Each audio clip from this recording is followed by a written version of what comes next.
Hello everyone. Before we dive into today's video, I want to take a moment to thank you all for the incredible support you've shown me. As I mentioned in my previous video, I've been dealing with an invalid traffic issue, and your continued support means a lot to me. If you enjoy today's content, please consider leaving a comment below. It really helps with my issue right now. And if you'd like to take it a step further, you can join the CreepyCorner community by becoming a member and helping me prove YouTube wrong even more. Thanks again, and enjoy the stories.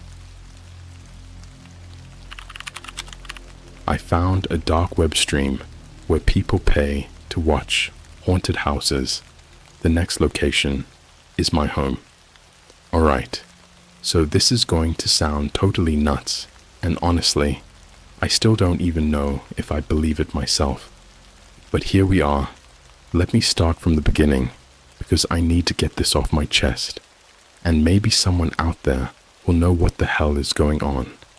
I've always had this morbid curiosity with the deep web, like, not the super dark stuff, none of the illegal, sketchy things you hear about on YouTube or Reddit. It was more like, I wanted to see what people thought was worth hiding. Forums about conspiracy theories, abandoned websites, that sort of thing. I never went digging for anything illegal, because I'm not a complete idiot. But one night, things got a little weird. It started a couple of weeks ago. I was browsing this forum that specialized in paranormal content. It's usually just people posting fake ghost videos and stories about their haunted houses. But then, someone posted this link with a description that caught my eye. It said, live stream, haunted houses where you control what happens. No way I wasn't clicking on that. Now, before you judge me, I thought it was going to be a typical internet prank. Maybe someone set up a spooky-looking basement, threw in some creaky sound effects, and put it on a loop. But the second I clicked the link, I realized it was way more sophisticated than that. The site was minimalist, with a black background, and this simple text, "Viewer discretion is advised. For mature audiences only." A counter next to a camera feed showed about 50 viewers. The stream itself showed the inside of what looked like an old, dilapidated house. The camera quality was surprisingly good. You could see every detail, the peeling wallpaper, the dusty wooden floorboards, and a single rocking chair swaying in the center of a room. For a while, nothing happened. I thought I'd been baited into one of those scare cam type things, where a face jumps out at you. But then, in the bottom corner of the screen, I noticed a chat box. People were chatting in real time, but not like how you'd expect. It wasn't just OMG so spooky, or fake as hell. They were saying things like, turn off the light in room 3, and can we get a creak sound near the stairs? As they typed, things actually happened. A light in one of the rooms flickered off. A low, drawn-out creak echoed through the house, almost on cue. It was like the house was reacting to their commands. Now, here's where it got really strange. A message popped up in the chat. One of the moderators, I guess. It said, $200 for a whisper near the attic. $500 for a shadow figure at the end of the hall. I thought it was some elaborate trick, but then I saw a few usernames actually sending in payments. Sure enough, a few minutes later, this dark shape moved across the hallway, just barely visible in the dim light. I'm not going to lie, I got chills. It was way too convincing, but the worst part was, I couldn't look away. The whole thing was fascinating in this really messed up way.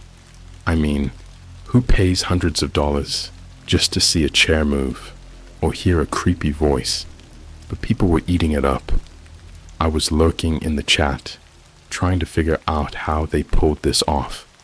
I'm not super tech savvy, but I know enough about streams and special effects to know this wasn't your usual haunted house attraction.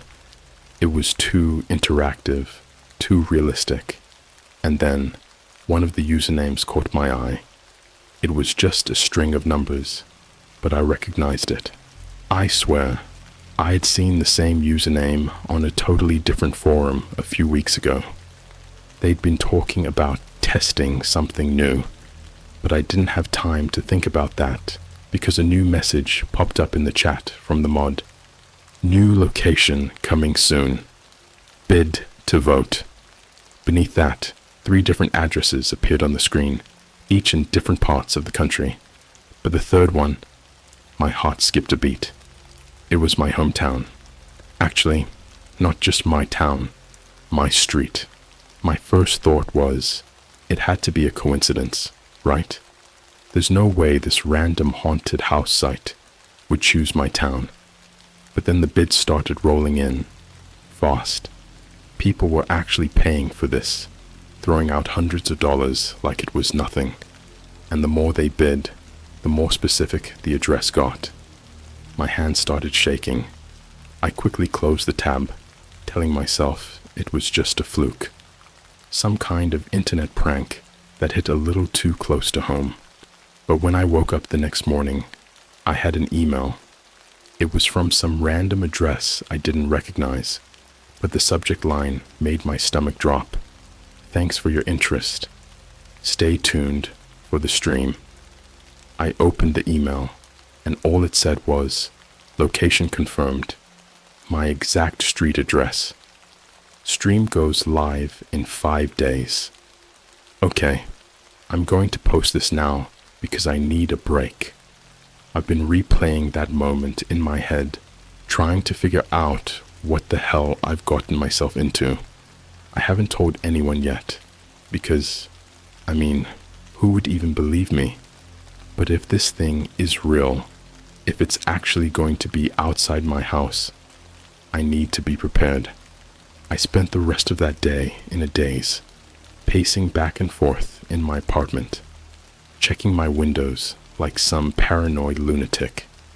That email couldn't be real, right? It had to be some sick joke. Maybe the address leak was just a lucky guess, or someone trying to mess with me. But every time I convinced myself of that, I'd feel this gnawing sensation in my gut, reminding me of how specific the whole thing was. The email had even gotten my apartment number right. I tried looking up the sender's address. Just a string of random letters and numbers, not even remotely resembling a legitimate email. No social media hits, no trace on any of the usual sites. I ran a malware scan on my laptop, just to make sure nothing weird got downloaded while I was watching that stream. It came up clean, but I couldn't shake the feeling that I was being watched. Then, about 3 days before the stream was supposed to go live, I started noticing things around my building. It wasn't huge, nothing you'd even think twice about if you weren't already on edge. A car parked across the street, with the engine running for a little too long. A shadowy figure standing in the alley behind my apartment, like they were just waiting for something, but disappearing the second I glanced out the window. I even heard this soft tapping on my fire escape one night, like a bird or maybe a branch caught in the wind. But when I went to check, there was nothing there. I'd try to sleep, but I'd wake up at the slightest noise, drenched in sweat, my heart pounding. I even started leaving my lights on, like a scared kid. And yeah, I know how pathetic that sounds, but if you were in my shoes, you'd do the same. Trust me. 2 days before the stream, I decided to go back to the website, just to see if it was still up. Maybe if I checked the chat, I'd see them planning to move on to some other town.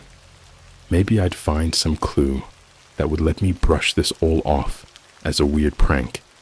But when I tried to access the link, I got an error message. Restricted access. Only participants may view the current stream. Participants. That word made my skin crawl. It was like they knew I was more than just a random viewer. They considered me part of this, like I'd signed up for something without realizing it. That night, I heard it again, the tapping on my fire escape. But this time, it wasn't soft or irregular. It was a deliberate rhythm, like someone drumming their fingers against the metal bars. 3 taps, pause, 3 more. A pattern. I didn't want to look, but I forced myself. I crept to the window, heart thudding in my ears, and pulled back the edge of the curtain just enough to peek outside. In the dim glow of the streetlight, I could make out a small object on the metal landing. I opened the window just a crack, enough to reach my arm out and grab it. My hand closed around something cold and metallic. When I brought it inside, I saw it was an old key, rusty, with a red tag tied to it. Written on the tag, in barely legible scrawl, were 2 words, front door. I almost threw the key out, right then and there. I didn't want to think about who had left it, or why. But then I thought, what if this was some kind of clue? What if it meant something important? That's when I decided to do what probably makes me the biggest idiot in every horror story ever. I went outside. Yeah, I know. Bad move. But I had to know if someone was really out there, waiting in the dark. Maybe I could catch them in the act, scare them off, before they tried something crazier. The stairwell to my building creaked like it always did, but tonight it sounded louder. The wind had picked up, howling through the alley.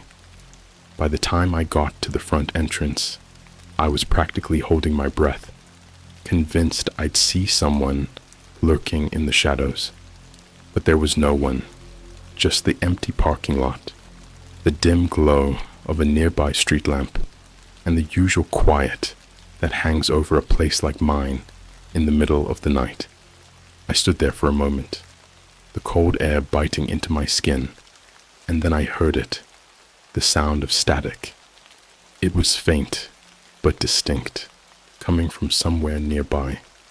I turned slowly, my eyes scanning the shadows, and saw the glow of a screen from the back of a parked van across the lot. The van was matte black, with no windows in the back, just the glow spilling out from inside. The static grew louder, like a broken radio. Against every ounce of common sense, I crept closer, and that's when I saw it. On a small monitor, propped up in the back of the van, was a live feed of my building. Not just the outside, either. The camera feed was focused directly on my window. I stumbled back, my mind reeling. I didn't even think, I just ran back up the stairs, slamming my door behind me. My mind raced through 1,000 questions. Who the hell was watching me? How did they get that camera there? Was it there this whole time, even before I found the stream? And then my phone buzzed in my pocket. A notification, just one.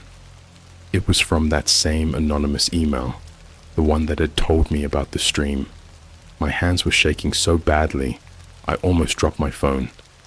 The subject line read, "Smile for the camera." I opened the message, half expecting to find some gruesome photo or a death threat. But all it said was this: 1 day left. See you soon.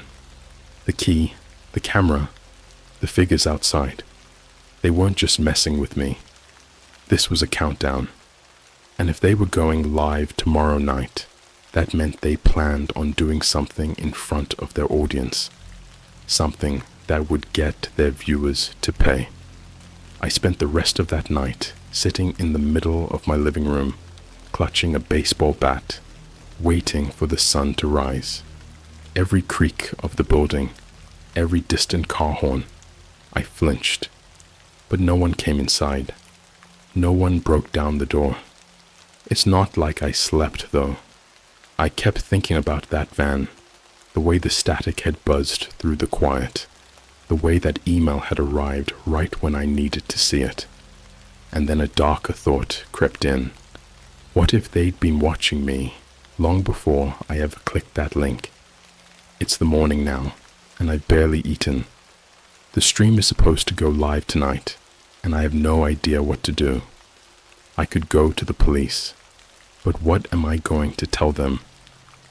Hey, officer, some random internet psychos might be planning to broadcast my death or something. You know, classic internet stuff. I don't know if anyone is even going to read this, but if you are, please give me some advice. I'm running out of time, and I'm scared that whatever happens next, I won't be able to stop it. The day of the stream, I thought about leaving town, just packing a bag and driving until I ran out of gas, getting as far away from that email and the camera feed as possible. But every time I got close to walking out the door, that same feeling crept back, like I was being watched, like someone was waiting for me to make that move. And what if they were? What if they had people watching every possible exit? That van from the other night haunted my thoughts. I kept imagining its blacked out windows following me down the highway, staying just far enough back that I wouldn't notice until it was too late. Besides, running wouldn't do me much good. They had my address. They'd find me wherever I went. So instead, I decided to try to fight back. I spent the afternoon setting up my own cameras, an old webcam I had lying around, my phone, anything that could capture footage. If something happened, I wanted evidence. Even if I couldn't stop them, at least I could show the police what I'd been dealing with. It was all I had left. As the sun went down, I locked every door, double-checked the windows, and sat in the middle of my living room again, this time with every light on. I kept refreshing the email on my laptop, dreading another message, but nothing came. The silence stretched on, and I almost convinced myself that maybe, just maybe, they'd given up. Maybe I'd spooked them when I found their van, and they'd moved on to another poor soul. But then, at exactly 9 p.m., the lights went out. It wasn't just my apartment. The entire block plunged into darkness. I could hear confused voices from my neighbors through the walls, footsteps moving down the hallway. The street outside went silent, the hum of the city fading away, leaving nothing but the echo of my own breathing. I grabbed my flashlight and my phone, scrambling to find any sort of connection. My phone wouldn't load any pages, no service. It was like someone had cut the entire area off from the outside world. And then, my phone buzzed in my hand. A single notification lit up the screen. It was from that same email address, again, but this time, there was no subject line, just a link. Against my better judgment, I clicked it. It took me straight to the same streaming site I'd seen before, but this time, there was only one camera feed. It was my apartment.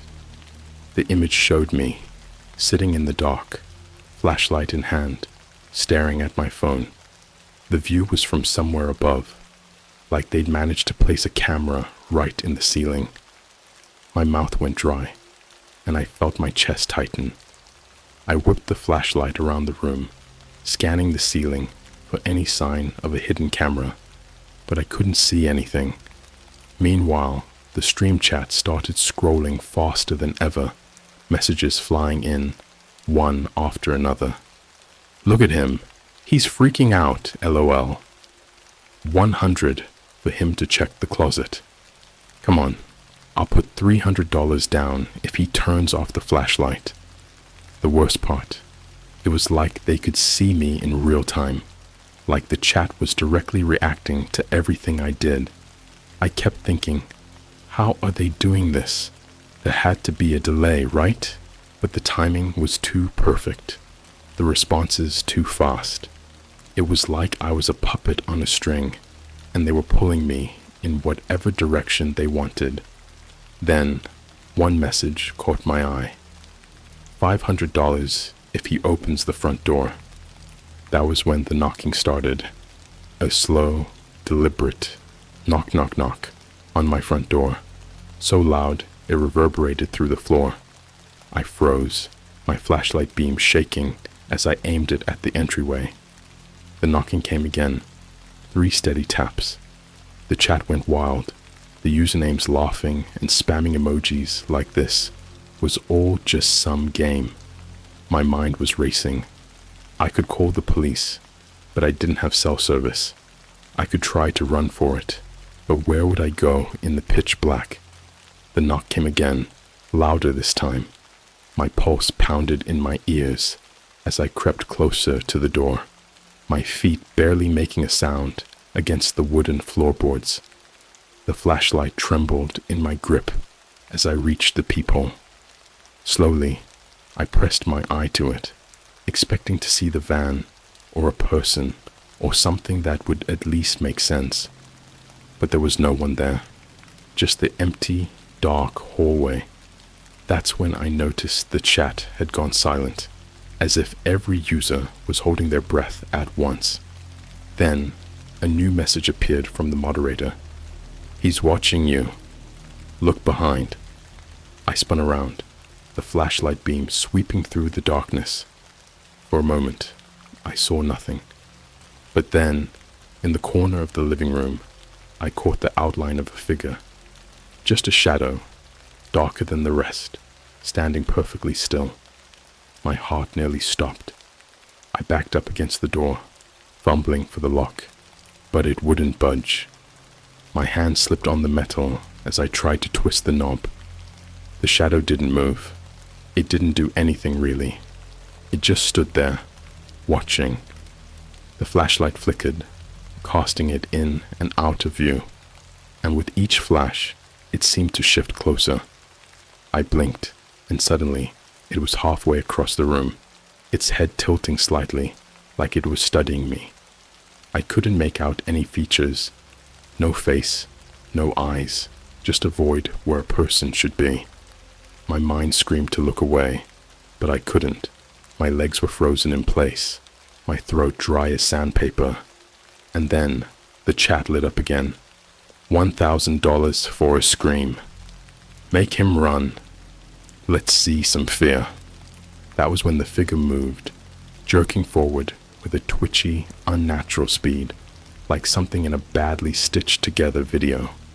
It crossed the room in a flash, stopping just inches away from me. I could feel this horrible cold radiating from it, like it was sucking all the heat out of the air.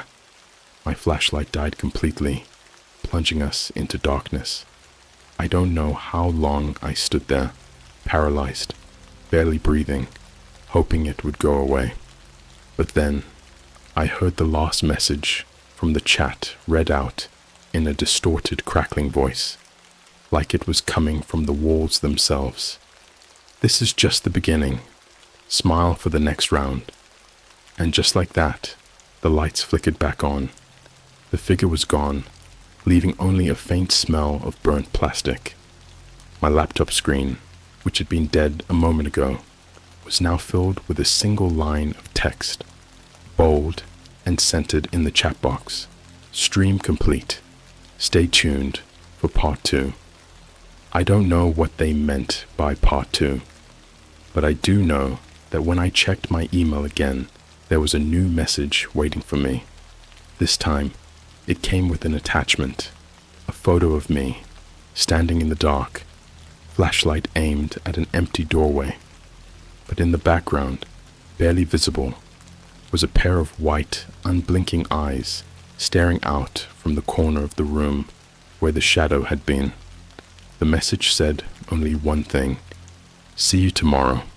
And now I'm sitting here, waiting for whatever happens next, too scared to even close my eyes. The next morning, I woke up with the photo still burned into my mind, those pale eyes staring out from the darkness, almost mocking me. I thought about showing it to the police again, but I knew it'd just sound insane. What was I going to say? Hey, officer, someone's planning a creepy live stream from my apartment, and they might have supernatural shadow people working with them. Yeah, no, that wasn't going to go over well. So I did what anyone in my situation would do. I started planning. I barricaded the front door with furniture, shoved my heaviest dresser against it, and covered every window with thick blankets, praying it would at least slow down whatever was coming. I even grabbed a kitchen knife, though deep down I doubted how much good it would do against whatever that thing was. All day I sat in the dark, waiting, watching the time tick by on my phone. The clock seemed to drag, every second feeling like an hour, but eventually the sun began to set, and the shadows started creeping back into the room. My heart pounded in my chest as I kept checking the time. 8 p.m. 1 hour to go until the stream was supposed to start again. And that's when I heard footsteps outside my door. Not slow, deliberate footsteps, like someone trying to sneak up.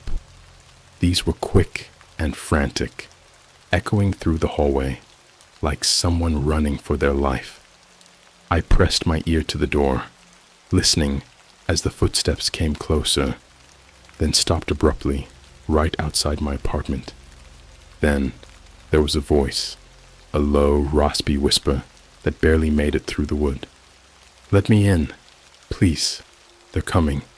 They're coming." I froze, the knife trembling in my hand. I didn't recognize the voice, but it was filled with this raw, desperate fear, like whoever it belonged to was on the edge of losing their mind. For a second, I almost opened the door. Almost. But then I remembered the shadow in my living room, the camera in the van, and that awful, crackling voice from the night before. I stayed silent, pressing myself tighter against the door. The voice grew more frantic. "Please, I know you can hear me. You don't understand. It cut off suddenly, replaced by the sound of something heavy being dragged down the hallway. A muffled thud, followed by a long, agonizing silence. I held my breath, ears straining for any hint of what was happening outside. After a moment, I heard it, soft, barely audible through the door. That same tapping sound, but this time it wasn't coming from my fire escape. It was right outside my front door, slow, rhythmic, like someone drumming their fingers against the wood. 3 taps. Pause. 3 more. Then a voice, deep, distorted, and wrong, rumbled through the silence. "We're almost ready. Don't miss the show." I backed away from the door, stumbling over the furniture I'd piled up. My mind was racing, adrenaline flooding my veins.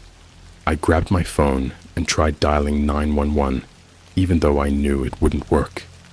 And sure enough, I was greeted with a flat, lifeless tone. No service. I was completely cut off. Just as I was about to throw my phone across the room in frustration, it buzzed.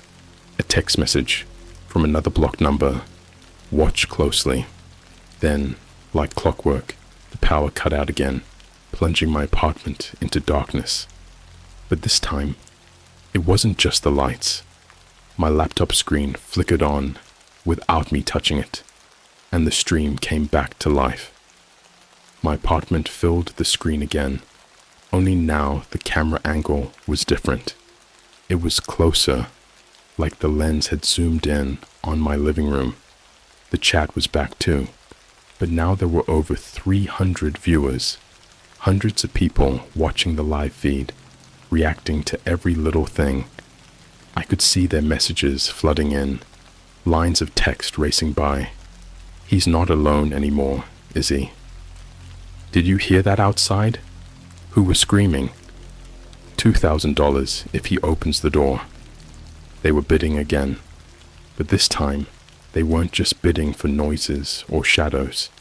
They wanted me to do something. They wanted to see my fear up close and personal. I felt my blood run cold as another bid popped up. $5,000 for him to open the window in the back room. And right after, another message from the mod. Opening the door has been denied. Denied? By who? It hit me then. They were controlling every move I made, turning me into some kind of puppet for their sick entertainment. But I didn't have time to dwell on it, because at that exact moment, the air in the room changed. I felt this heavy, suffocating presence behind me, like someone or something was standing just out of view. My flashlight flickered back to life, casting a dim glow around the room, and I swung it wildly in every direction. But I didn't see the shadow this time. No, it was worse than that. A figure stood at my window, staring in from the fire escape. It wore this blank, white mask, its eyes completely blacked out. The mask was cracked down the middle, like it had been broken and hastily glued back together, and even though the face was featureless, I could feel it watching me, like it could see right through the walls and straight into my thoughts. The chat went wild. Oh my God, there he is. This is better than I thought. $10,000 for him to let it inside. I backed away, nearly tripping over the couch, trying to keep my eyes on the figure. But as I blinked, it vanished from the window, reappearing on the laptop screen, closer now, like it had moved through the room in a split second. I looked from the screen back to the window, but there was nothing there. It was playing with me, making me question every shadow, every flicker of movement in the dark. Then the whispers began, faint, slithering through the air, echoing off the walls in a language I couldn't understand. It sounded like a dozen voices speaking all at once, but none of them human. They surrounded me, closing in, and for a moment I thought I could see the shadows on the walls moving on their own, twisting into shapes that shouldn't exist. In the chat, someone wrote, "It's inside now." I didn't want to look back at the screen, but I couldn't help myself.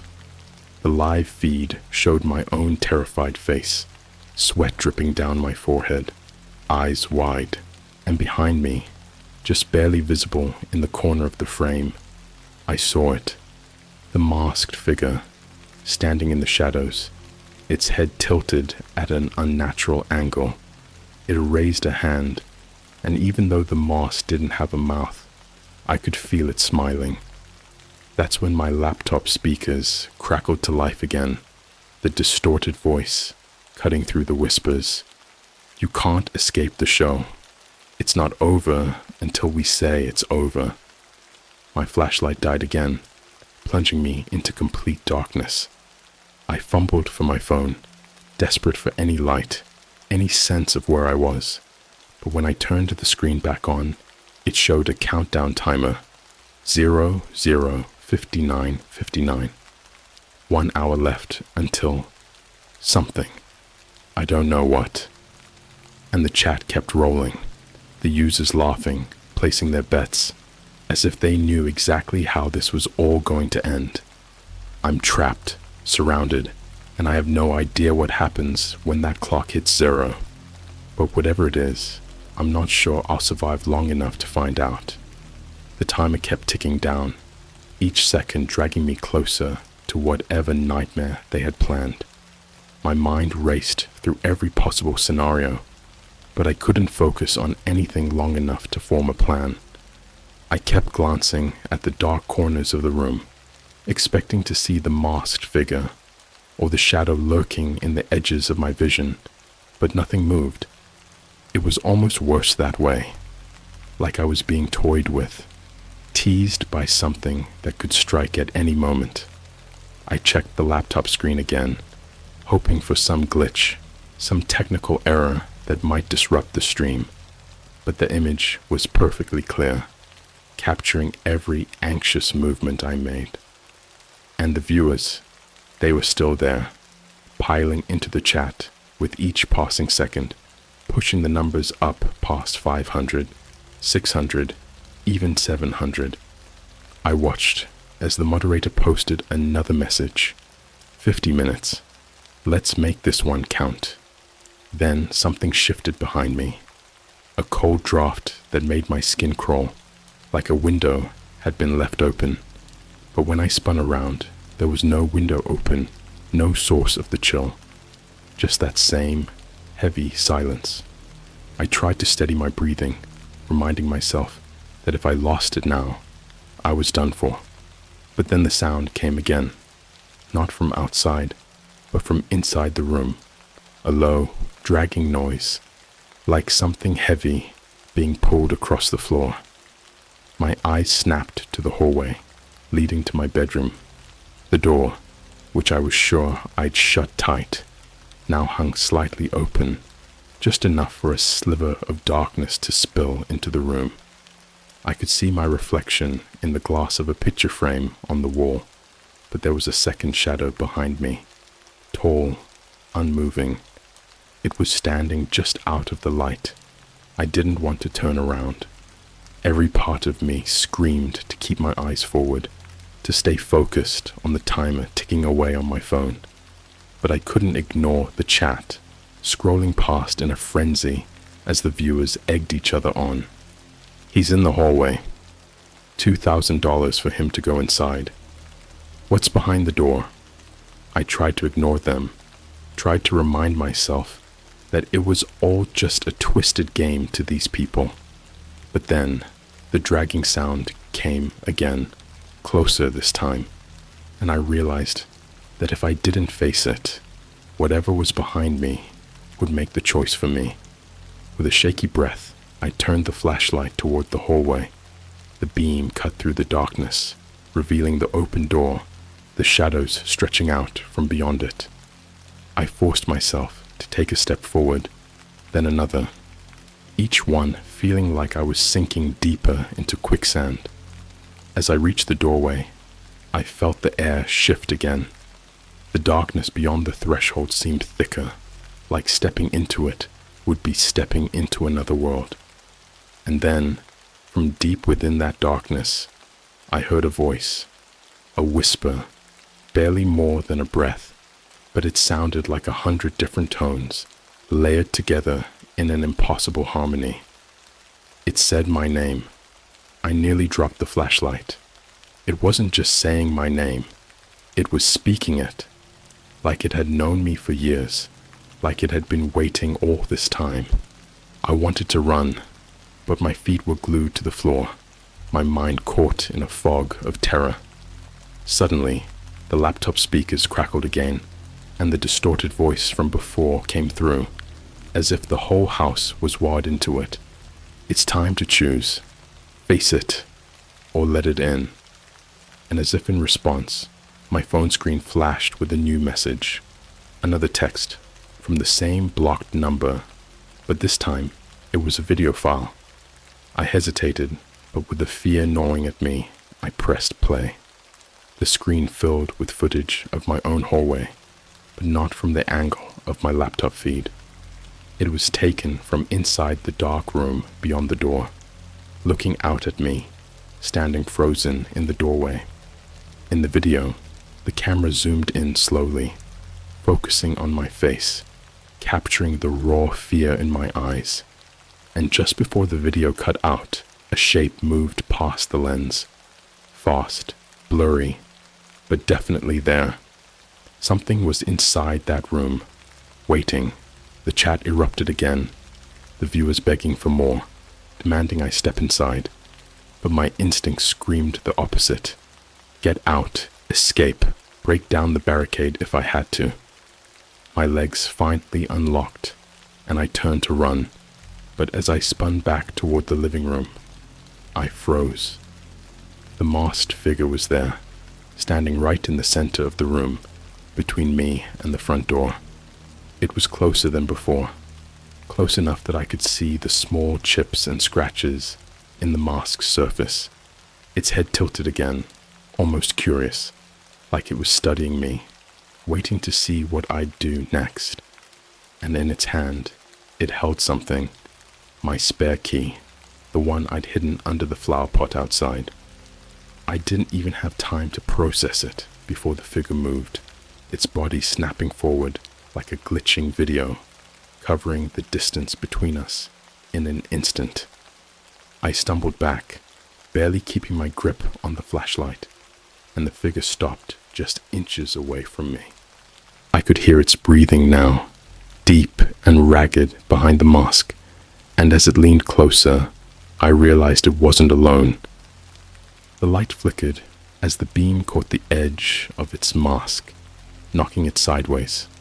For the briefest moment, I caught a glimpse beneath it, just a pair of empty, hollow eyes staring out from the void. No face behind the mask, just a darkness that seemed to go on forever. I staggered back, barely able to breathe, and then the shadows came alive. They swarmed forward, closing in, their voices rising into a chaotic cacophony that drowned out every rational thought. I tried to run, but the shadows seemed to twist the room around me, turning every step into a dead end, every doorway into another trap.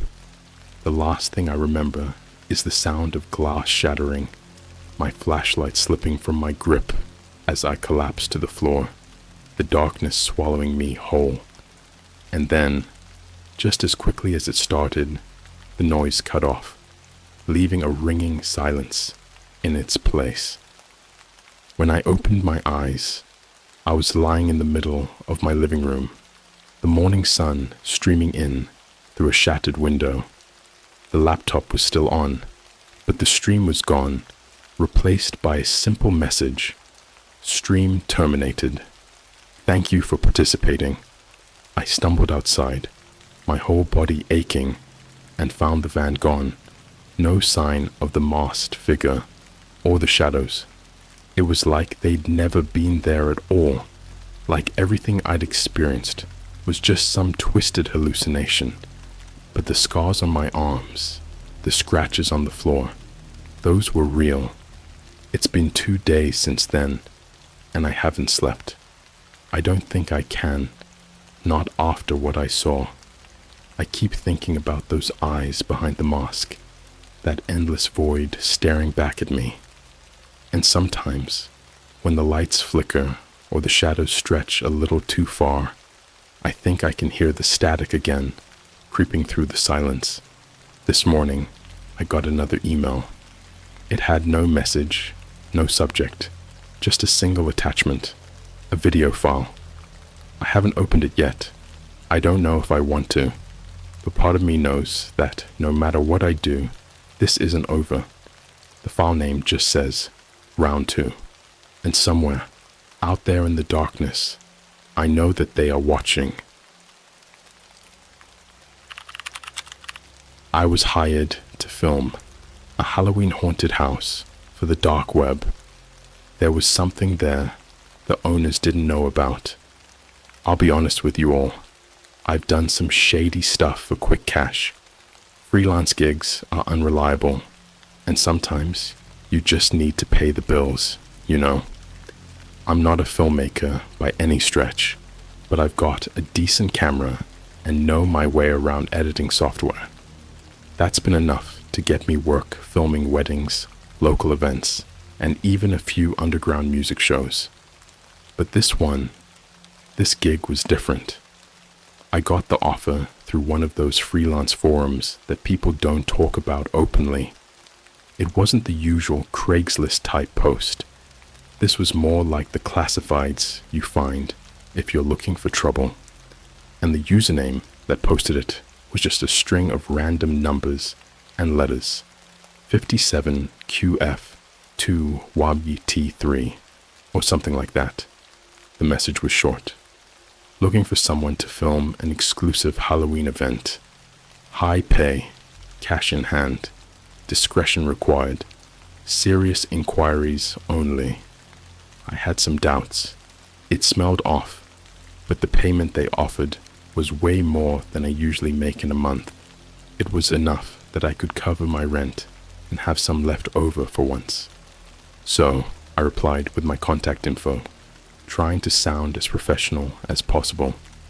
I figured if they seemed sketchy, I could back out. An hour later, I got a message with a time and a location. A warehouse about 30 miles out of town. No phone number, no details, just that. And yeah, I know how stupid it sounds. Trust me, I've seen enough horror movies to know that following a random message to a secluded location is a bad idea. But the money was just too tempting, and besides, I had my car, and I'm pretty good at sizing up situations. Or at least, I thought I was. So, I drove out there. It was late October, a few days before Halloween. The air was cold enough that my breath fogged up the inside of my windshield. The warehouse looked abandoned, rusty steel walls, windows cracked or covered in grime.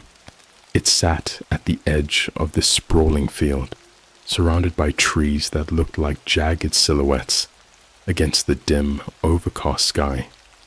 I was about to chicken out when I saw a guy step out from behind the main door. He was wearing one of those plain, featureless white masks you get at party stores. He waved me over, and when I rolled down my window, he just said, "You the camera guy?"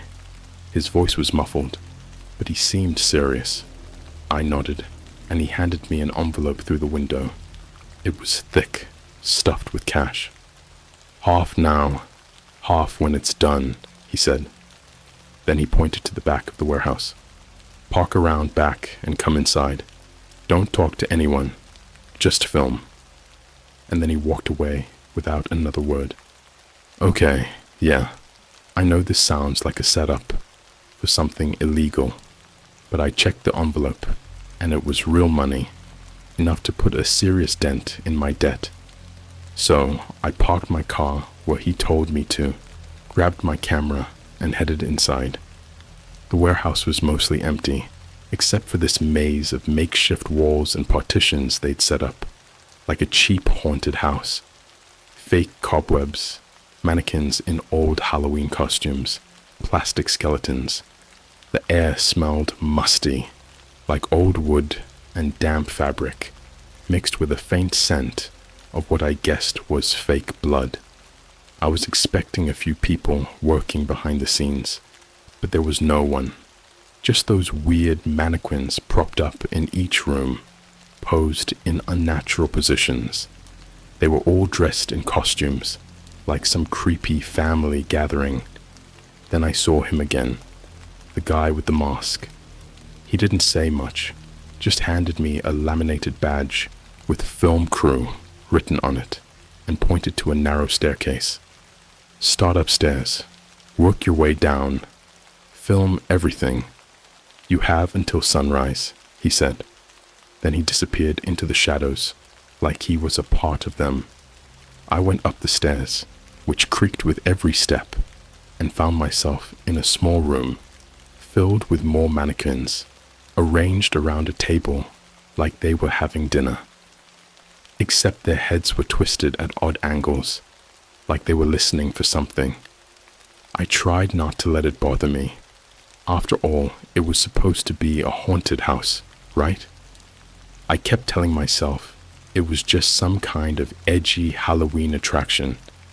But the more I filmed, the more things felt off. It wasn't just the silence. It was the way the mannequins seemed to follow me. I know that sounds paranoid, but every time I looked through my camera, it felt like their positions were just a little different, like a hand was pointing somewhere else, or a head was tilted further to the side. I thought it was a trick of the light, maybe a side effect of being in a creepy place alone. Then I reached the basement. When I got to the top of the stairs leading down, I noticed that part of the floor near the door was covered in this thick, tar-like substance. It had a weird smell, almost metallic, like blood, but not quite. The lights flickered, and I caught a glimpse of something moving at the edge of my vision, but when I turned, there was nothing there. Just a mannequin at the bottom of the stairs, leaning against the wall. It was in a butler's uniform, one hand outstretched, like it was waiting to take my coat. I almost laughed at how cliché it was, but when I zoomed in with my camera, I realized the hand wasn't plastic. It was real, and that's when I heard it. A faint shuffling noise, like someone dragging their feet across the concrete floor. It was coming from the darkness below. I stared at the outstretched hand, zooming in with my camera to make sure I wasn't losing my mind. It looked too real. Every wrinkle, the way the fingernails had a slight sheen. The skin was pale, and I could see a few thin, purple veins running up the wrist. But as I inched closer, I noticed something even more unnerving. The arm connected to the mannequin's body, but the joint where plastic should meet flesh was jagged, like it had been shoved in there. The shuffling noise got louder, echoing up the stairs from the pitch-black basement. I almost convinced myself to leave right then and there, but the weight of that cash-filled envelope in my back pocket kept me rooted. I figured if I got this whole thing on tape, it'd make one hell of a story. I took a deep breath, switched on the night vision mode on my camera, and started down the stairs. The air down there was colder, damp, like I'd stepped into a cave. My flashlight flickered as I reached the bottom, casting just enough light to make out rows of old wooden crates stacked against the walls. But that wasn't the weird part. Someone had scribbled symbols all over the walls in what looked like charcoal. Circles, triangles, and strange runes I couldn't recognize. It was like I'd stumbled into the set of some low-budget cult movie. As I panned my camera over the graffiti, I realized there was movement behind the crates, something low to the ground. I took a few steps closer, my breath coming out in short puffs, and tried to steady my hand as I zoomed in on the corner where the shadows seemed thicker. That's when I saw it, a pair of eyes reflecting back at me, just beyond the edge of my flashlight's beam. They weren't human eyes, though. Too big, too round, and they shone with a strange, oily shimmer, like they belonged to some nocturnal animal. For a second, I froze, thinking it might be some elaborate prop, but then it blinked. Slowly. The shuffling sound started up again, but this time it was moving towards me, a slow scrape against the concrete. My instincts kicked in, and I stumbled back, almost tripping over my own feet as I tried to keep the camera pointed in the right direction. But whatever it was, it stayed hidden behind the crates, just far enough out of view that I couldn't get a clear shot. I called out, "Hey, if you're messing with me, you got me, okay? I'll just go upstairs and we can all laugh about this later." No reply, just the steady scraping noise. Then I noticed something else. The mannequins, they'd been scattered all around the haunted house upstairs, but now there were more of them down here. They were posed in rows, facing the corner where I'd seen the eyes. Their faces were featureless, but their heads were all angled toward that shadowed spot, like they were waiting for something. Suddenly, my camera started glitching, static lines cutting through the image. The sound from the mic went all fuzzy, drowning out the scraping noise with this weird, low-frequency hum. I tapped the side of the camera, but it didn't help. It was like something in that corner was messing with the electronics. I decided I'd had enough. Screw the second half of the payment. I turned to head back up the stairs, but that's when I saw the butler mannequin again, standing at the base of the stairs this time. It wasn't leaning against the wall anymore. It was upright, its outstretched hand now pointing directly at me. My stomach dropped. I aimed my flashlight straight at it, and that's when I noticed the hand again. The fingers were twitching, like something inside was struggling to break free of the plastic shell. I took another step back, and the boards above me creaked. I looked up, and I swear I saw the faint outline of someone or something moving along the edges of the ceiling. It was like a spider crawling along the rafters, but too big, too fluid. The mannequins were all facing it now, their heads tilted upward, necks straining. I whispered to myself, "Nope, nope, nope." But when I tried to move, I realized my legs felt like they were filled with lead. It was like the air in the room had thickened, pressing down on me. My camera continued to glitch, the hum growing louder, almost like it was burrowing into my skull. Then, through the static of the camera, I caught a brief, flickering image. Just for a second, but it was enough to make me want to drop everything and run. There, crouched behind the crates, I saw a figure. Not quite human, but not animal either. Its limbs were too long, stretched out like a shadow that didn't match its surroundings. And its face, well, it didn't really have one. Just a smooth, reflective surface that seemed to warp as it turned towards me, catching the faint light like a distorted mirror. And that's when it spoke. At least, I think it spoke. The voice didn't come from its mouth. It came from all around me, like a ventriloquist whispering straight into my ears. The words were jumbled, garbled, like it was struggling to imitate human speech.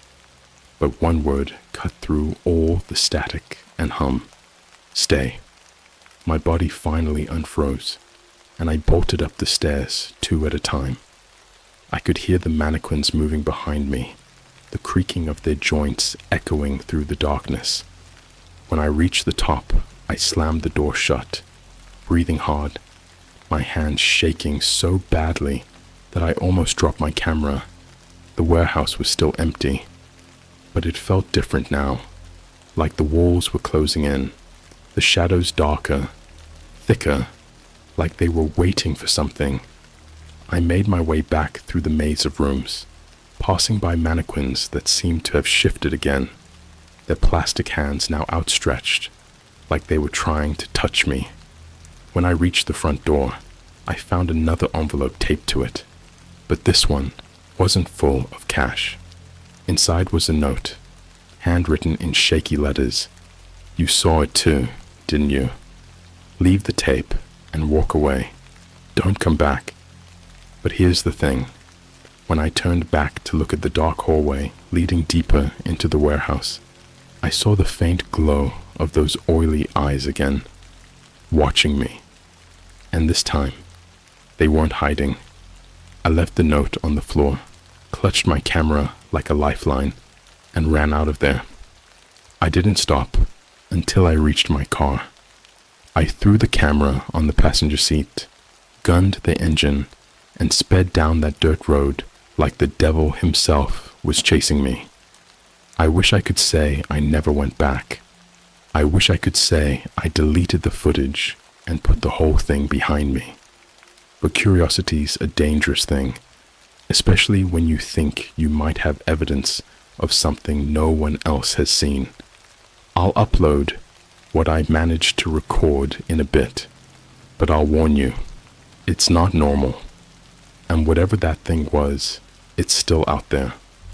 After I left that warehouse, I spent the next few hours driving aimlessly through back roads, trying to convince myself that what I'd seen was just some elaborate prank. But every time I glanced at the camera sitting on my passenger seat, I felt this heavy knot of dread forming in my gut. It was like the thing was calling out to me, daring me to look at what I'd recorded. I didn't make it home until well past midnight. My apartment was just as I left it, but it felt different, like the shadows in the corners were a little darker, a little thicker. I locked the door behind me, double-checked the deadbolt, and set the camera on my desk. I had a bottle of cheap whiskey in the cabinet, and I poured myself a glass with a shaking hand, downing it in one gulp before I even thought about turning on my computer. It took a few more drinks before I finally worked up the courage to connect the camera and transfer the footage.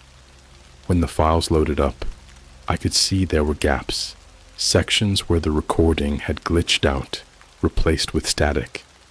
But the timestamps didn't make sense. The missing parts were only seconds long, but when I skimmed through the remaining footage, it felt like whole minutes had been shaved away. It was like the camera had captured something it wasn't supposed to. But the audio, man, the audio was the worst part.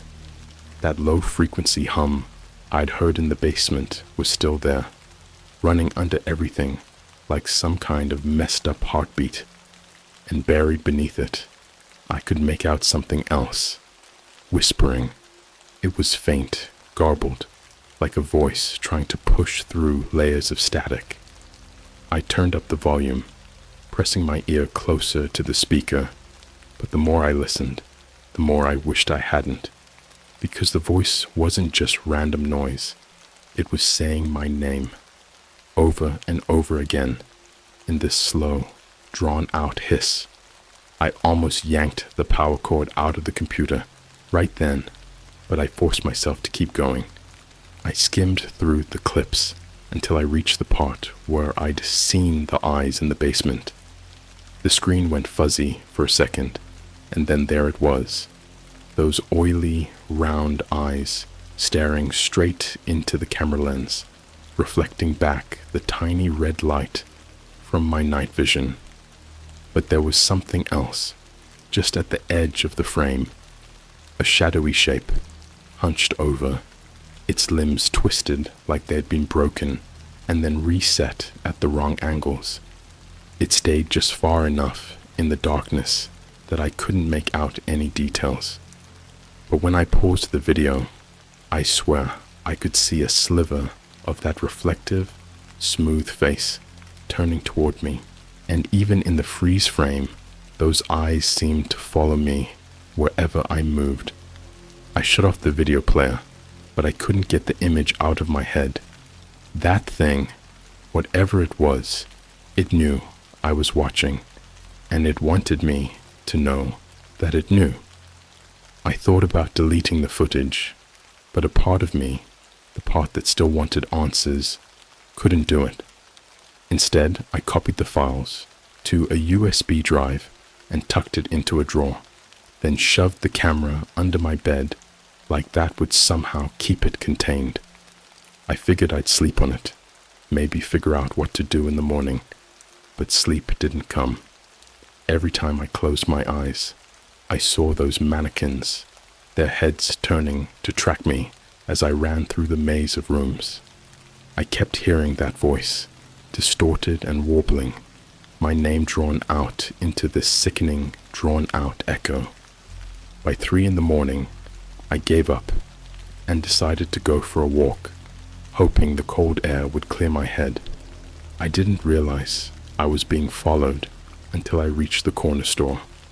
At first, I thought it was just paranoia, but as I walked through the aisles, grabbing a pack of smokes, I caught a glimpse of someone standing outside, half hidden behind a streetlight. It was hard to see in the dim glow, but there was something off about the way they were standing. Too still, like they were waiting for me. I hurried out of the store, but when I glanced back down the block, they were gone. I tried to laugh it off, blaming the lack of sleep, but when I got back to my apartment, I found something that made my blood run cold. My door was open, Not all the way, just a crack, barely wide enough to notice, like whoever had done it wanted me to think maybe I'd just forgotten to close it. But I knew better. I knew I'd checked the lock 3 times before I left. I pushed the door open slowly, the hinges creaking louder than they ever had before, and stepped inside. My apartment looked untouched, but there was this heavy, stale smell in the air, like old wood and something else, something rotten. My heart pounded in my chest as I moved through the rooms, expecting to find, I don't know, something, but there was no one there. And then I noticed my desk drawer, the one where I'd put the USB drive. It was open, the drive gone. I felt my knees go weak, my mind racing with 100 different possibilities. Had the masked guy from the warehouse followed me? Or was it something else? Something that shouldn't have been able to leave that place. I spent the rest of the night sitting with my back against the door, a kitchen knife clutched in my hand, staring at the shadows stretching across my living room floor. I kept expecting to see a silhouette move past the window, or hear the scrape of those dragging footsteps outside my door, but nothing came. By morning, I thought maybe I'd imagined the whole thing, until my phone buzzed with a new message. It came from a number I didn't recognize, and the text was short, just a single link. I hesitated, my thumb hovering over the screen. Against my better judgment, I clicked it. The link opened a live stream. The screen was pitch black at first, the camera shaky, like whoever was holding it didn't care about keeping it steady. Then, the image sharpened, and I recognized the setting immediately. It was the basement of the warehouse. The same symbols on the walls, the same crates stacked in the corner. But this time, there was something new. A figure, hunched over, with long twisted limbs, and that same smooth, distorted face, crouching just at the edge of the frame. Its head twitched like it was listening for something, and then it turned, staring straight into the camera. That's when the text appeared over the stream, in jagged, handwritten letters. You should have stayed away. The camera zoomed in on the corner, where I'd seen those eyes, and something moved. The shadows seemed to peel back, revealing a mannequin, or at least what looked like one at first. But as it got closer to the lens, I saw that its face was stitched together from what looked like scraps of skin, and its mouth was sewn shut with thin wire, the lips pulled into a distorted smile. And then the stream cut off, replaced by a countdown timer. It had 3 days left on it, ticking down to 0. I have no idea what happens when the timer ends, but I know one thing for sure. I'm not going back to that warehouse. I'm leaving town, driving until I run out of gas if I have to. But somehow, I can't shake the feeling that whatever I've brought back with me, it's not finished yet. I didn't waste any time. I threw a few essentials into a duffel bag, grabbed my camera, and bolted for the door. My only thought was to put as many miles between myself and that warehouse as possible. But as I stepped into the hallway outside my apartment, I noticed something that made my heart skip a beat. On the door across from mine, my neighbor's door, someone had scrawled the same symbol I'd seen in the basement, the circles and triangles, drawn in what looked like dark charcoal, with lines crossing through them at strange angles. It hadn't been there when I left for the store earlier. I backed away slowly, my pulse thundering in my ears. I didn't even know who lived in that unit, just some older guy who kept to himself. My brain kept telling me to leave, to run down the stairs and never look back, but something made me stop. What if it was a warning? What if there was some clue inside that would tell me what the hell was going on? Before I could talk myself out of it, I found myself knocking on the door. My knuckles barely brushed the wood when the door creaked open, revealing a pitch-black apartment. A smell hit me then, stronger than the one in my own place, like damp earth mixed with something sickly sweet. I called out, my voice cracking, "Hey, you okay in there?" No answer, just that thick silence, pressing in from all sides.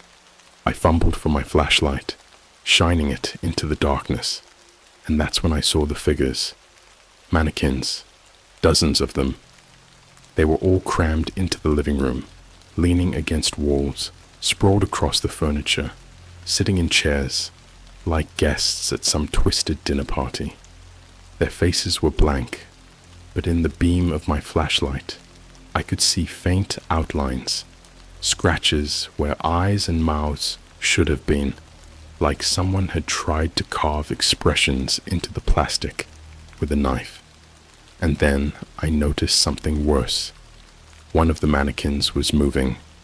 It sat at the dining table, hunched over, head lolling to one side, like it couldn't quite hold itself upright.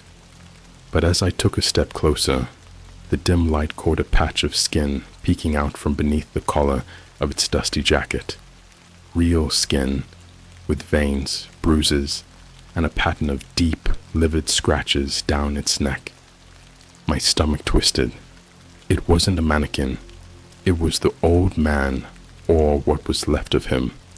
He twitched again, and I realized his eyes were wide open, staring up at me with a desperate, glazed look. His mouth moved, but no sound came out, just a thin stream of drool trickling down his chin. I could see the wires, just like the ones I'd seen in the live stream. The same thin, rusted metal binding his lips into a permanent, grotesque smile. That was enough for me. I turned and ran, not stopping, until I was in my car with the engine roaring to life. I glanced up at my apartment window, and for a split second, I thought I saw something watching from the shadows inside, something hunched and pale, its face just a smooth blur against the darkness. But before I could focus on it, it was gone, like a trick of the light. I sped out of town, taking back roads and side streets, aiming for nowhere in particular. I figured I'd drive until I found a cheap motel where I could crash for a few hours. But even as the city lights faded behind me, I couldn't shake the feeling that I was being followed. I kept glancing in the rearview mirror, half expecting to see a car tailing me, but the roads were empty. When I finally stopped at a rundown motel near the edge of a wooded stretch of highway, I tried to convince myself that I was safe. The clerk barely looked at me as he handed me a key, and I collapsed onto the creaky bed in my room. The USB drive still clutched in my hand like some kind of warped good luck charm.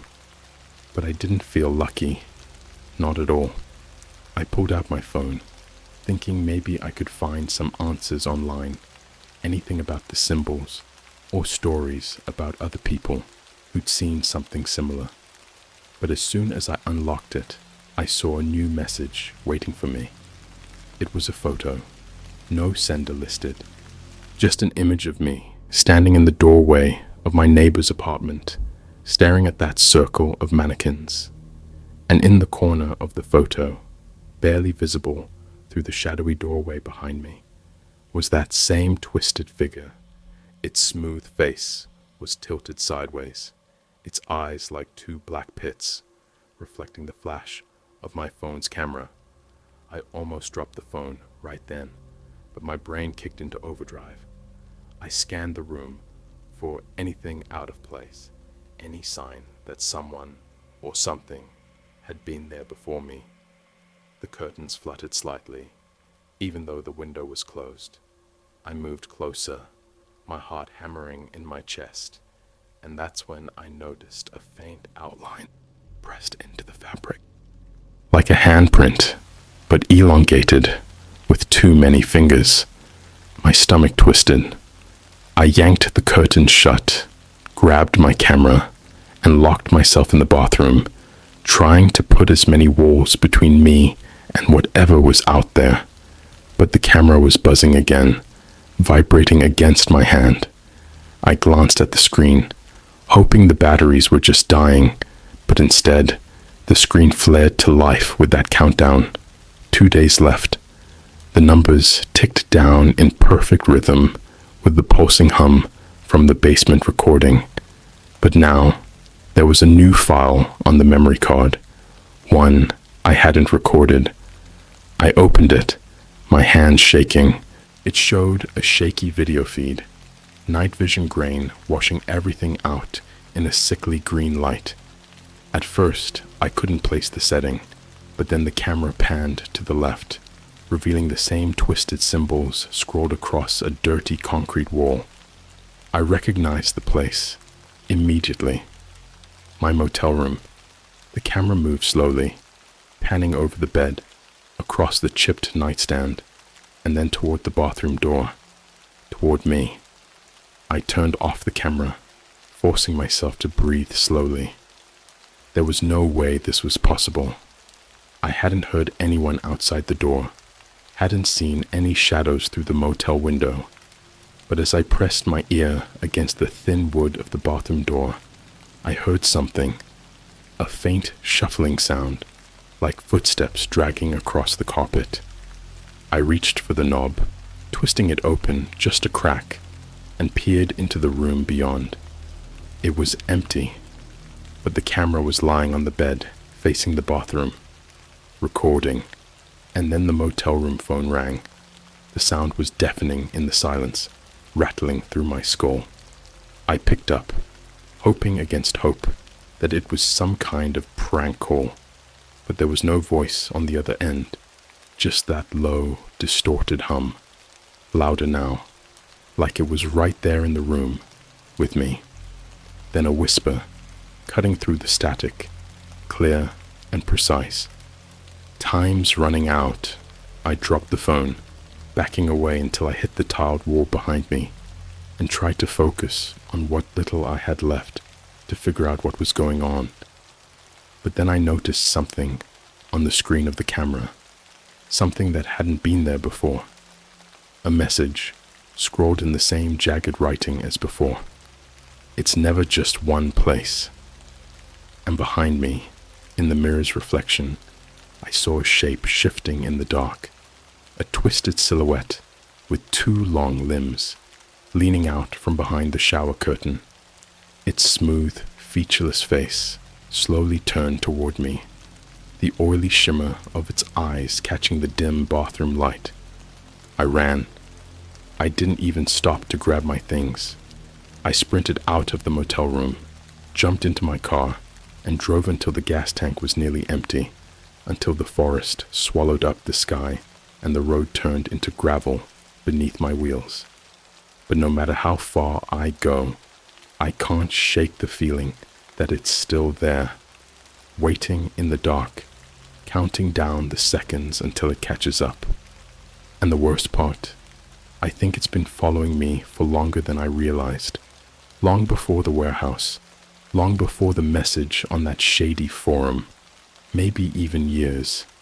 And if that timer reaches 0 before I figure out what it wants. I drove through the night, my mind racing, the sound of that hum stuck in my head like a migraine. I don't know how long I was on the road. Hours, maybe more. Time started to lose meaning. My eyes were heavy, vision blurred, but the fear kept me going. The memory of that thing's face, its smooth, reflective surface, turning toward me, was burned into my mind. I could almost feel it staring, even with nothing but empty road behind me. I finally stopped at a rest area tucked deep in the woods, far from any towns or highways. It was one of those places where truckers parked to sleep, but tonight it was empty, just a few rusty picnic tables and a bathroom shack with a flickering light. The whole place reeked of mildew and old motor oil, but at least it was quiet. For the first time, I thought maybe I'd outrun whatever was chasing me. I parked near the edge of the lot, where the woods pressed close, the trees forming dark, twisted shapes against the night sky. I kept my headlights on, pointing out into the blackness, hoping it would be enough to keep whatever was out there at bay. My phone buzzed in my pocket, and I almost ignored it, but then I remembered the timer. The screen lit up with the countdown. 7:45. Less than 8 minutes left. My hands were shaking, but I couldn't tear my eyes away. I kept thinking that maybe if I watched the timer hit 0, I'd understand what was going on. Maybe I'd even figure out how to stop it. But then a new message popped up, just a string of random letters and symbols. The kind of gibberish you see when a computer glitches, and beneath it, another link. My stomach twisted, but I clicked it anyway, knowing I didn't have much time left. The link opened to another live stream. This time, the camera was set up somewhere I recognized instantly. It was my apartment, the place I'd left behind, thinking it was safer to run. The feed was shaky, but I could see the outline of my old couch, the faded paint on the walls, the table where I'd kept my laptop, and then the camera panned slowly, revealing the hallway that led to my bedroom. I watched, feeling my pulse quicken. The lights in my apartment flickered, casting long shadows across the floor. Something moved at the edge of the frame, a silhouette too tall and thin to be human, limbs bending in all the wrong places. It moved toward the camera, its head tilting, and I caught a glimpse of those empty, glossy eyes reflecting the light. And then it spoke again, the voice cracking through the static, warping and stretching, until it barely sounded like a voice at all. "You brought me here." I dropped my phone, breathing hard, trying to make sense of the words. It didn't make any sense, but deep down, I think I'd always known this thing wasn't just following me. It was feeding off me, off my fear, off my need to understand it. And the more I ran, the more I tried to dig for answers, the closer it got. I looked up at the rest stop, at the darkness pressing in from all sides, and I realized just how alone I was. The shadows seemed to press closer, as if the trees themselves were leaning in, listening. I glanced back at my phone, and the timer read 000302. The hum had started again, not from the phone, but from somewhere outside, low and constant, coming from the woods. The light from my headlights stretched out into the trees, but it barely cut through the shadows. And then I saw it, something moving just beyond the edge of the light. It was the mannequins, dozens of them, stepping out from between the trees, their movements jerky, like marionettes, pulled by unseen strings. Their blank faces caught the glow of the headlights, and I could see the faint scratches where mouths should have been, etched into the plastic with careless, ragged lines. They formed a ring around the rest area, their heads all turning in unison toward me, necks creaking as they twisted, and behind them, standing just at the edge of the darkness, was the thing that had been chasing me. Its limbs were bent like a spider's, but its face was still smooth, untouched, like a mask made of glass. It took a step forward, and the hum grew louder, vibrating through my skull. I clamped my hands over my ears, but it didn't help. It was inside my head, drilling into my thoughts. And then the whispers started again, layering over each other. Too many voices speaking at once, all of them saying the same thing. "Time's up." My phone screen blinked, and the timer hit 0. The world seemed to stretch and warp around me, the shadows twisting into strange shapes, the trees bending like they were being pulled by invisible hands. My headlights flickered, then died, plunging the whole rest area into pitch blackness. I stumbled back, tripping over the curb, landing hard on the gravel, but I kept my eyes on the figures in the dark. The mannequins moved closer, their heads tilting at unnatural angles, their feet scraping against the pavement. I felt my breath catch in my throat, my skin crawling with the feeling of being watched from all sides. But then, through the shadows, I saw something else. A glint of metal on the ground, right where the thing was standing. It was the USB drive. The same one I'd hidden back at my apartment. But now it was here, lying in the dirt, covered in mud and scratches, like it had been dragged through the woods. I don't know why I reached for it. Maybe some last-ditch hope that it held the answers I needed. But the moment my fingers brushed against the cold metal, the whispers cut off, and the world snapped back into focus. The figures in the dark froze, their faces turning up toward the night sky. And then, as suddenly as they'd appeared, they began to dissolve, like ash blown away by the wind. The mannequins crumbled into dust, leaving behind nothing but piles of rotting fabric and tangled wire. The figure with the smooth face lingered for a moment longer, its head tilted as if it were considering me, and then it, too, faded into the dark. The hum died away, leaving the air thick with silence. I could hear my own ragged breathing, my heart pounding against my ribs. When I looked down at the USB drive in my hand, I saw that it was cracked, split right down the middle, the casing barely holding together. But just as I thought it was over, my phone buzzed again, the screen lighting up with one final message. It's never really gone. I threw the USB drive into the woods and got back in my car, speeding away from that place with no destination in mind. I kept driving until dawn, until the trees gave way to open fields and the sky turned from black to a dull, bruised blue. That was 2 days ago. I've holed up in a cheap motel on the other side of the state, trying to convince myself that it's over. But every time I close my eyes, I see that smooth, faceless head turning toward me.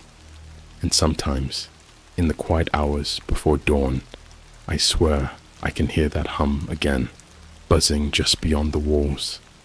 I don't know what it wants. I don't even know if it's still out there, or if it's inside me now, following me wherever I go. But one thing's for sure, I'm done looking for answers. I've seen enough to know that some things aren't meant to be understood. I still have the footage on my laptop, but I'm not sure if I'll ever watch it again. Maybe I'll burn it, erase every trace of that night, and hope that it's enough to keep whatever I unleashed at bay. But deep down, I know it's only a matter of time before it finds me again. And next time, I don't think it'll let me go. I paid a dark web hacker to get my TikTok account back. Now, they're controlling my life. Hey Reddit, I need to get this out somewhere. Honestly, I'm not even sure why I'm posting this here. Maybe I just want to know if anyone else has gone through something similar, or if I'm just going nuts. So, this whole thing started about 2 months ago. Like most people, I have a TikTok account. Nothing special, just a mix of goofy dance trends, some cringe-worthy attempts at skits, and a few deep thoughts videos that probably seemed more profound at 2 a.m. than they did the next morning. You know, normal stuff. I only had about 10,000 followers, but it was something I was proud of. My little corner of the internet. Then, one random Tuesday morning, I woke up to find myself logged out. I figured it was no big deal. I'd probably just fat-fingered my password too many times or something. But when I tried to reset it, I got the dreaded message. This email does not match our records. I'm not gonna lie, I freaked out a bit. My DMs were full of messages from friends and mutuals saying, "Dude, why are you posting weird crypto links?" Or, "Did you get hacked?" But by the time I tried to reach out to TikTok support, they were already ghosting me with automated replies. And, yeah, I know, my bad for not having two-factor authentication on, but honestly, who thinks that far ahead? Days went by, then weeks. My account was a mess, being used to spam random Bitcoin scams, or worse, to troll people I actually knew. I tried everything, reporting the account, reaching out on Twitter, even sending polite DMs to TikTok support. But I got nothing back.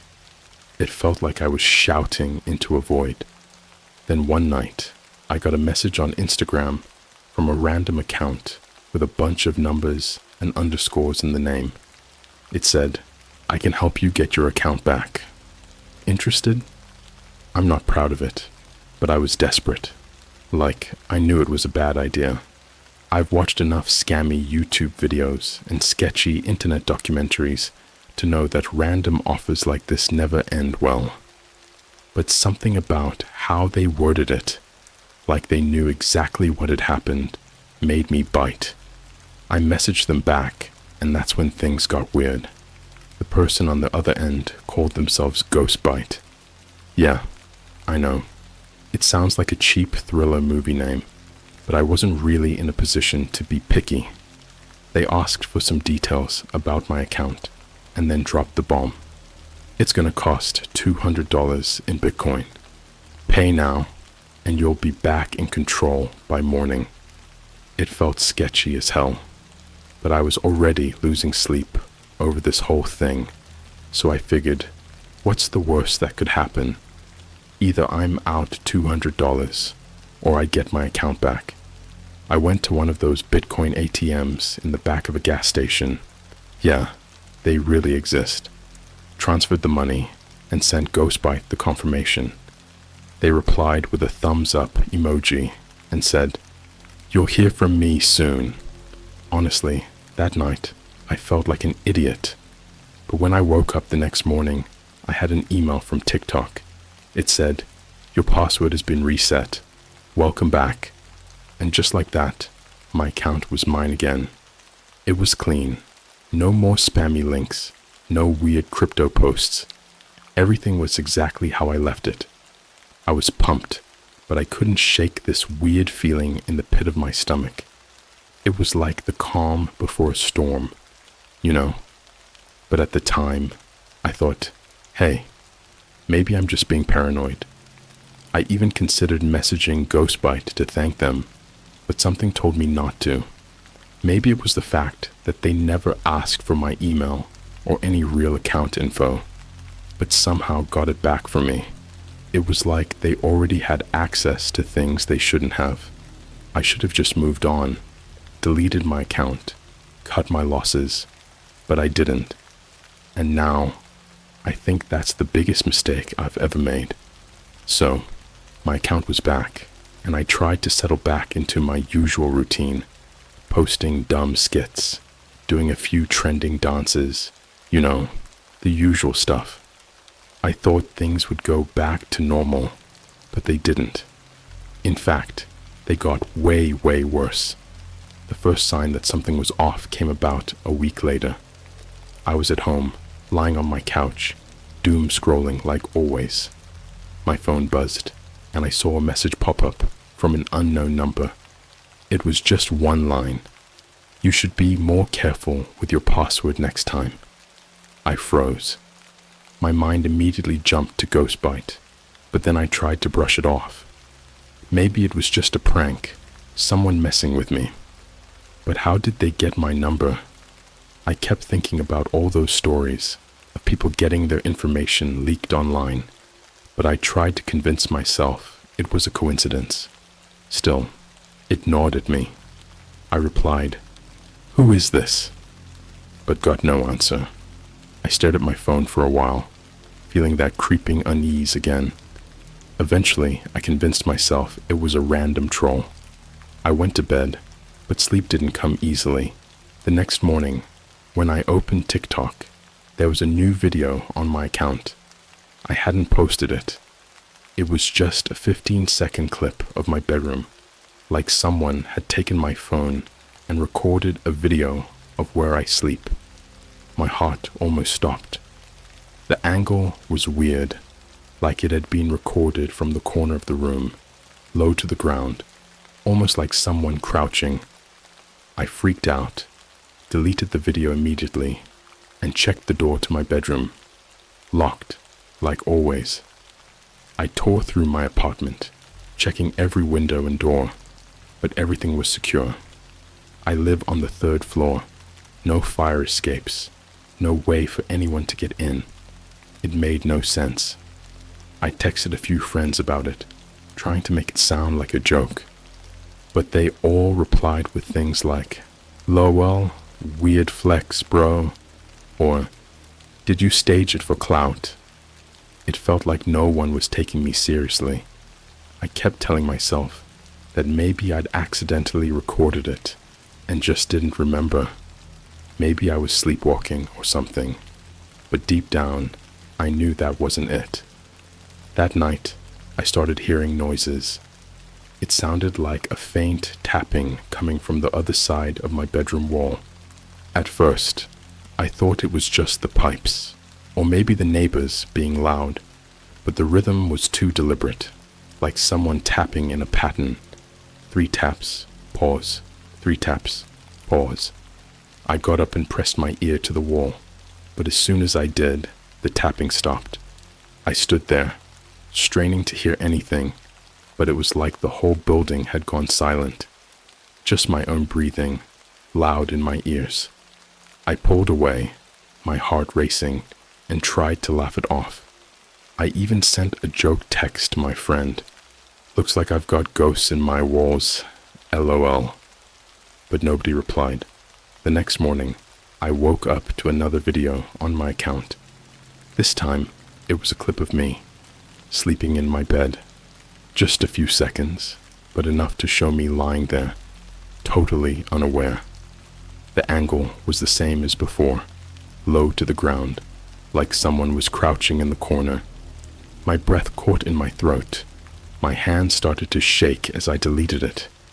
But before I could even process what was happening, another message popped up from the same unknown number.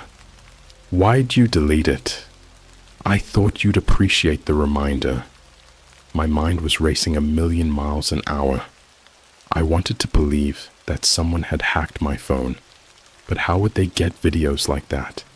It was like someone was in my apartment, but that couldn't be true, right? I was there. I would have heard them. I checked my locks again. Everything was secure. I even went out and bought a cheap security camera, one of those little ones you can stick in the corner of a room. I set it up facing my bed and left it on all night, trying to catch something, anything. But in the morning, when I checked the footage, all I saw was me, tossing and turning in my sleep. No shadows, no movement, just me. For a second, I let myself feel relieved, but then I opened TikTok again. This time, there was a new video on my account that I didn't recognize, but it wasn't of me sleeping. It was footage from the security camera I had set up, showing me looking into it, checking the angle before I went to bed. That clip was never saved to my phone. I never uploaded it. I sat there, staring at my screen, my mind trying to make sense of what I was seeing. It felt like my stomach dropped out of my body. Then, another message came in. "Nice try, but you can't watch me if I'm the one watching you." I didn't sleep that night. I just sat in my living room with all the lights on. Holding a kitchen knife like that would somehow make me feel safer. My mind kept going in circles. Whoever this was, They could see everything I was doing. They knew where I lived. They knew my routines. They knew I'd put up that camera.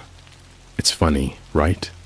I paid this person to help me get my account back, and now it feels like they have control over my whole life. It's like some messed up bargain where I traded my sense of security for a few TikTok followers. And the worst part, I have no idea what they want from me. After that night, I decided to leave my apartment. It felt stupid, running away from a place I'd lived in for years, but I couldn't shake the feeling that I was constantly being watched. I packed a bag and drove to my parents' place, telling them I just needed a break from the city. I didn't mention the creepy videos or the messages. I didn't want them to worry, and honestly, I wasn't ready to face their reactions. They'd probably think I'd lost my mind. For a couple of days, things were almost normal. I'd stay up late watching TV in the living room, half expecting to see a shadow in the corner of my vision, but nothing happened.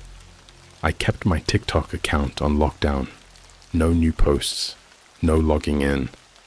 I even bought a new phone, thinking maybe I could just cut this whole mess out of my life.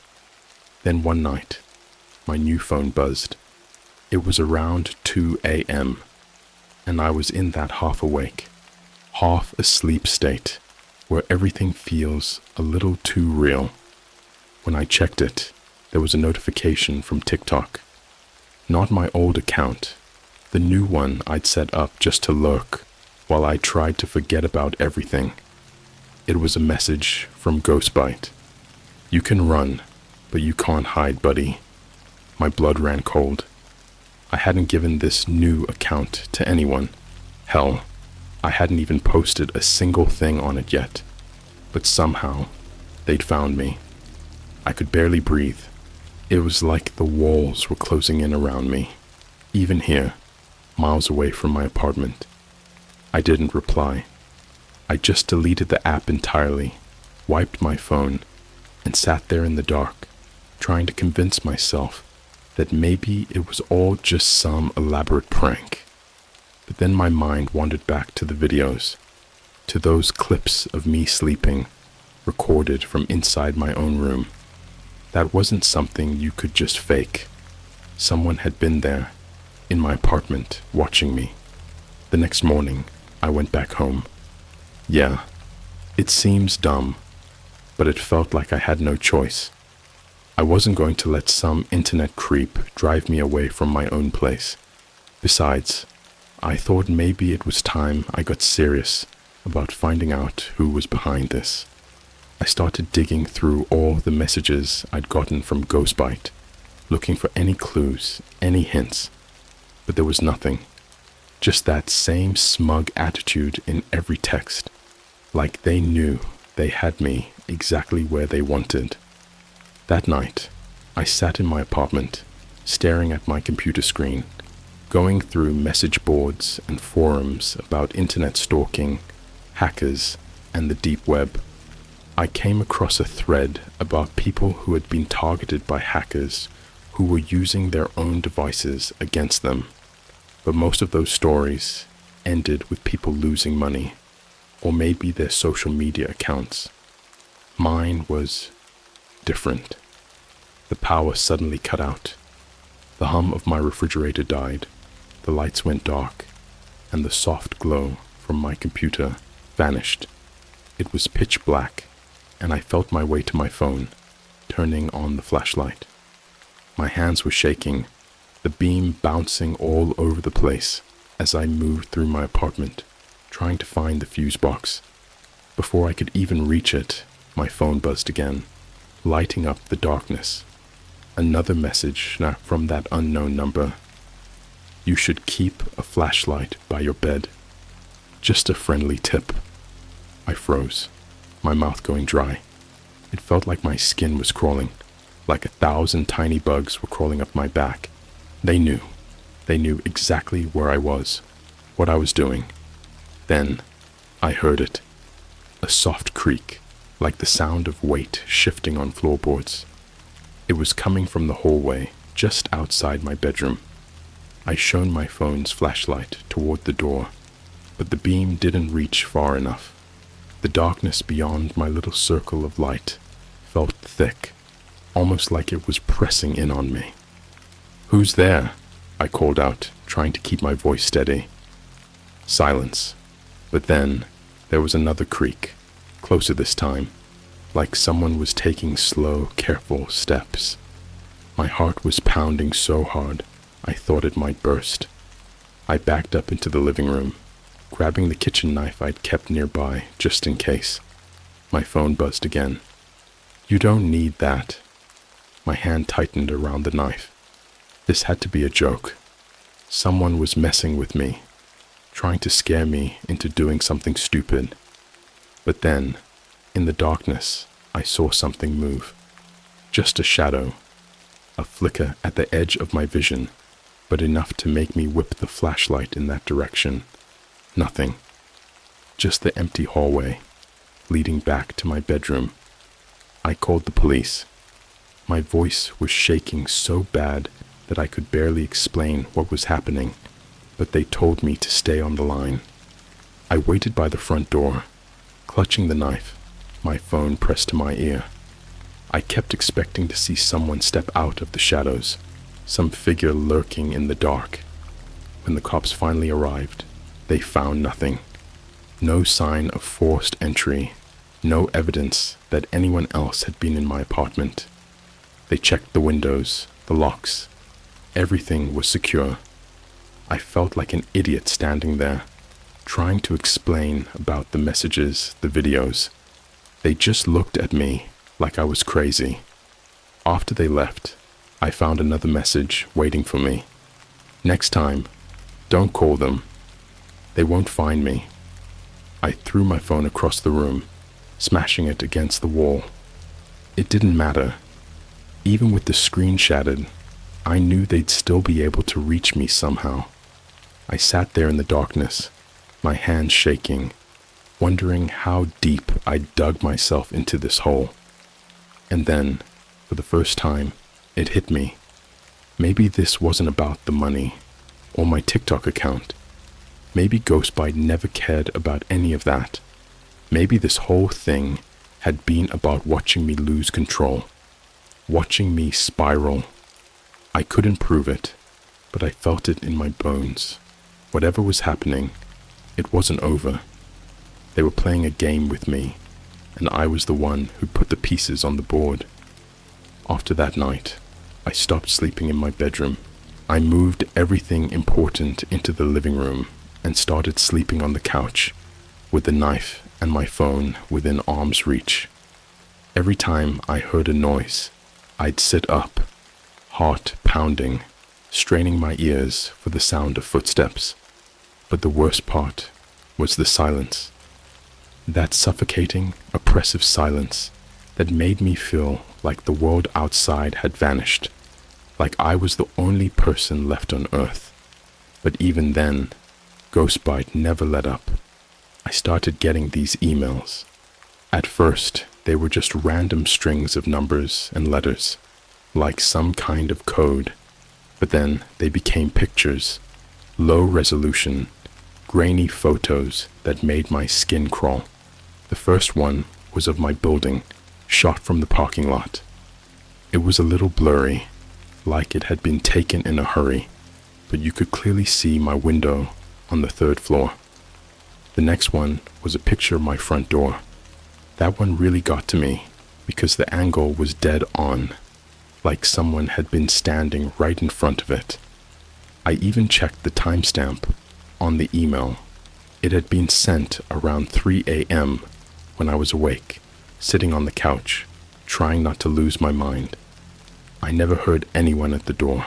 No footsteps, no sounds. I went through the security footage from the cheap camera I'd set up again, frame by frame, but all I saw was my front door, untouched, the darkness of the hallway beyond. No shadows, no figures, just a single flicker of static right around the time the email was sent. It was like reality itself had glitched for a second. My friends stopped responding to my texts around this time. I'd been spamming them with updates, sending screenshots of the messages, the emails, the creepy pictures, hoping someone would see how serious this was. But all I got back were the occasional, "Just unplug, man," or "It's probably a scam. Don't engage." It was like no one believed me, like they thought I was doing this for attention, or worse, like I was losing it. And honestly, I started to believe it too. I'd sit on the couch at night, scrolling through old photos of me with friends, or those goofy TikToks I used to make, trying to remember what it felt like to be normal, to feel like I was in control of my own life. But that person felt like a stranger. Then one night, things reached a new level of messed up. I woke up around 2 a.m. to a strange sound, something like a faint, static hum. It was so low that I almost missed it. I sat up, trying to pinpoint where it was coming from, and realized it was coming from my bathroom. The door was cracked open, just enough for me to see the faint blue glow of the nightlight I'd plugged in. I crept closer, the knife clutched in my sweaty palm, every step feeling like a bad decision. As I got closer, the hum grew louder, more distorted, like an old TV picking up some scrambled signal. When I pushed the door open, I froze. The mirror above the sink was glitching. I don't even know how to describe it properly. 1 second, I could see my own reflection, pale and terrified, and the next, it was static, like a broken screen. My reflection would flicker in and out, replaced by bursts of dark, twisting shapes. It felt like my brain was struggling to keep up, trying to process something it wasn't supposed to see. Then, for just a moment, the static cleared, and I saw a figure standing behind me. It was only for a split second, but I saw it clearly. A shadowy outline, tall and thin, with his head cocked to the side, like it was studying me. My breath caught, and I spun around, knife out, ready to defend myself. But there was nothing there, just my empty, dark apartment. My legs gave out, and I collapsed against the sink, staring at the mirror, hoping it was just a trick of the light, some weird reflection. But the static hum continued, and when I glanced back at the mirror, I saw something even worse. The figure wasn't there anymore, but my reflection had changed. It was me, but not really. My eyes were wide and empty, my mouth twisted into a distorted smile that stretched too far across my face, like a broken mannequin trying to mimic human expressions. It mouthed something to me, something I couldn't hear over the static hum, and then the nightlight flickered out, plunging the room into darkness. I stumbled out of the bathroom, my heart racing, nearly tripping over myself in the process. I grabbed my phone and checked my messages, hoping I'd just wake up from this nightmare any second. But there was a new text waiting for me. "See you soon." That was it. I packed my bag right then and there, throwing whatever I could into it. I wasn't thinking straight. I just needed to get out. My hands were shaking so badly that I could barely lock the door behind me as I ran down the stairs, out into the cold night air. I didn't stop until I was inside my car, doors locked, engine running. I didn't even care that I was barefoot, still in my pajamas. As I drove out of town, I kept checking the rearview mirror, half expecting to see that shadowy figure sitting in my back seat. But it was just me, my face pale and eyes wild with fear. I drove for hours, trying to put as much distance between myself and that place as possible. When I finally stopped at a motel on the outskirts of some nowhere town, I parked under a streetlight and just sat there for a while, trying to catch my breath. I didn't have a plan, I didn't know where I'd go next. All I knew was that whatever I'd let into my life wasn't going to stop until it had finished whatever sick game it had started. I checked my phone one last time before I tried to sleep. There was one more message waiting for me. It doesn't matter where you run, I'm already there. And then, attached to the message, was a new video, a clip of me standing in the bathroom, staring at the mirror with that distorted smile on my face. Only, I never made that face. I never hit record, and I sure as hell don't remember mouthing those words. After that night at the motel, I became a ghost myself. I kept moving, hopping between cheap motels and roadside diners, using cash so I wouldn't leave a trail. I kept my phone off most of the time, but I couldn't bring myself to throw it away. It felt like my only lifeline, like maybe if I understood what Ghostbite wanted, I could make it all stop. But there was another reason I kept it: the videos.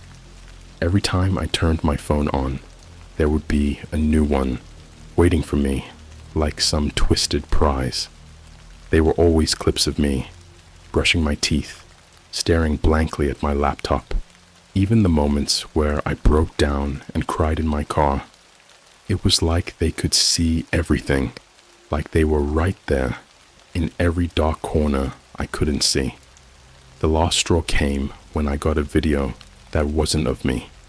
It showed my parents' house. My mom was in the kitchen, making breakfast, and my dad was sitting at the table, reading the newspaper.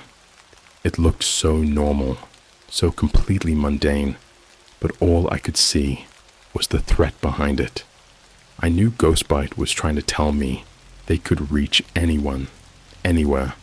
I couldn't run anymore. I had to face this.